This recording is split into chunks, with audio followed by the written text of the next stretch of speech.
Birthday আহিলে মানুহে enjoy কৰে, ফূৰ্তি কৰে। চ' আজি এনেকুৱা এটা দিন যে জুবিনদাৰ আজি বাৰ্থডে হয়, কিন্তু ফূৰ্তি কৰিব লগা দিন নাই। চ' আজি জুবিনদাৰ বাৰ্থডে হয়, কিন্তু অসমবাসী ৰাইজৰ মনে প্ৰাণে একদম পূৰা দুখ।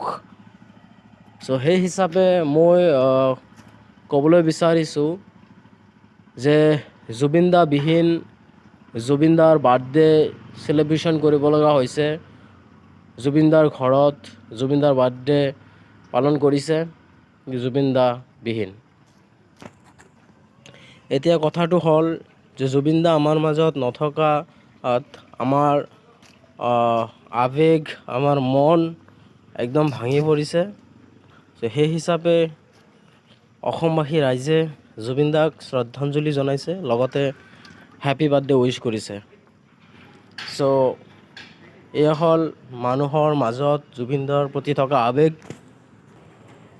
জুবিনদাৰ প্ৰতি থকা মানুহৰ আৱেগ। আৰু এই হিচাপে ক'বলৈ গ'লে যে বাচি থকা সময়খিনিত জুবিনদাই এষাৰ কথা কৈছিলে যে মই কেতিয়াও কেক নাকাটো আৰু মই কেতিয়াও এই মমবাতি বুজাই নিদিওঁ, কাৰণ মোৰ ব'ৰ লাগি যায়, মোৰ ব'ৰ লাগিছে এইবিলাক কৰোঁতে। চ' কিন্তু আজি জুবিনদা নাই আমাৰ মাজত। জুবিনদা